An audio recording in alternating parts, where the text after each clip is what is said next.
कपड़े धोने वाली बहू। शादी के पहले से ही विभा को कपड़े धोने का बड़ा शौक था। कभी नल के नीचे तो कभी तालाब के पास। अरे मेरी नीली वाली लुंगी नहीं दिख रही है। विभा की अम्मा, कहाँ रखी है लुंगी? अरे वो तो विभा ने परसों ही धोकर रखी थी आपकी अलमारी में, देखो वहीं होगी। वो ना मैंने आज धो दी, मुझे लगा कि गंदी हो गई होगी। अरे कैसे गंदी हो गई थी? उसे तो मैंने पहना भी नहीं। हे भगवान, इस लड़की के कपड़े धोने की आदत से परेशान हो गया हूँ मैं। जितना तो घर में राशन नहीं आता, उससे कहीं ज्यादा डिटर्जेंट पाउडर का खर्चा है। इसकी शादी करवा दो, शादी जाए अपने घर में ही करे काम, फिर चाहे घर के कपड़े धोने हो या पूरे गांव के। हाँ ठीक बोल रही हो, देखता हूँ मैं कोई लड़का। वो दिन भी आ जाता है जब विभा को देखने लड़के वाले आ जाते हैं। लड़की मुझे अच्छी लगी। होने वाली सास कहती है, बेटी अगर कुछ पूछना है तो पूछ लो। वैसे तो हमारी लड़की बहुत ही शर्मीली है, जो बोल दो वो मान लेती है, इसे क्या पूछना होगा। अरे कैसी बात कर रही हो माँ, मुझे इन लोगों के घर रहना है, सवाल तो कई है। हाँ हाँ बेटा, पूछ लो ना, क्या पूछना है। आप लोगों के घर कपड़े कौन धोता है? सास का मुंह बन जाता है। देखो, अगर तुम ये कहना चाहती हो कि तुम्हें कपड़े धोने नहीं आते तो सुन लो, कपड़े मैं ही धोती हूँ, लेकिन तुम्हारे आ जाने के बाद मैं रुमाल तक नहीं धोऊंगी। अरे चुप रहना भाग्यवान, बहू बेचारी घर आई नहीं, उसे डराना शुरू कर दिया। वो क्या है ना बिटिया, अभी तक तो ये कल्लू की माँ ही धोती थी, लेकिन अब तुम्हारे पापा तो दहेज में वॉशिंग मशीन देंगे ही।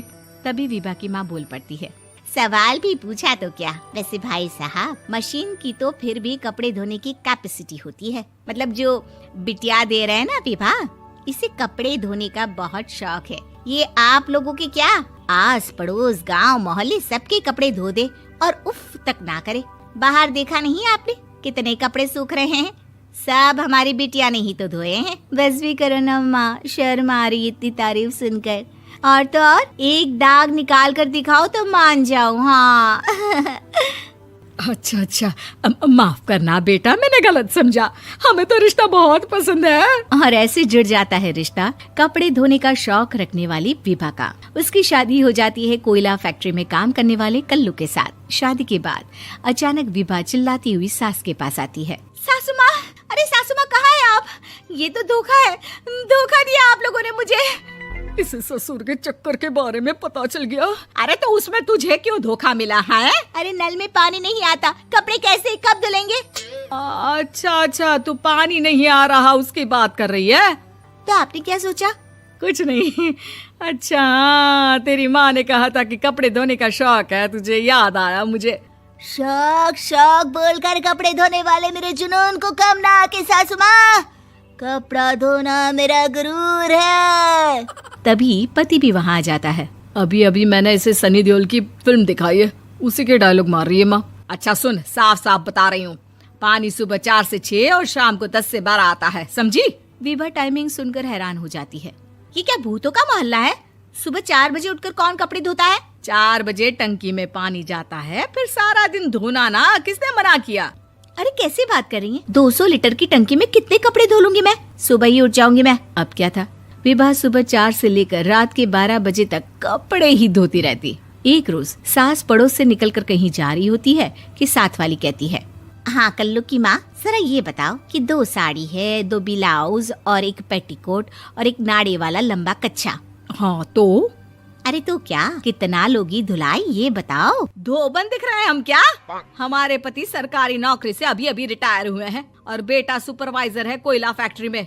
धोबन समझ रखा है हमें? हाय रे कल्लू की अम्मा, माफ कर दो, वो तो मोहल्ले में यही सब बता रहे थे कि तुमने बहू को कपड़ा धुलवाने के काम में लगा दिया है। सास को पड़ोसन की बात सुनकर गुस्सा आ जाता है। वो घर पहुंचती है जहां घर के बाहर ही इतने सारे कपड़े सूख रहे होते हैं जितने कि किसी धोबन के घर पर। अरे ओ कल्लू की दुल्हन, बाहर निकल।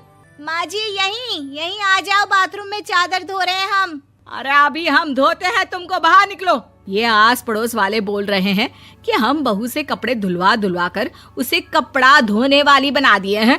अरे छोड़ो ना माँ जी, किन लोगों की बातों में आती हो? आस पास के लोगों का तो काम ही होता है कि वो किसी तरह सास बहू को लड़ा दे। बहू सारे घर के कपड़े धोती है, ये क्या कम है? बोलिए।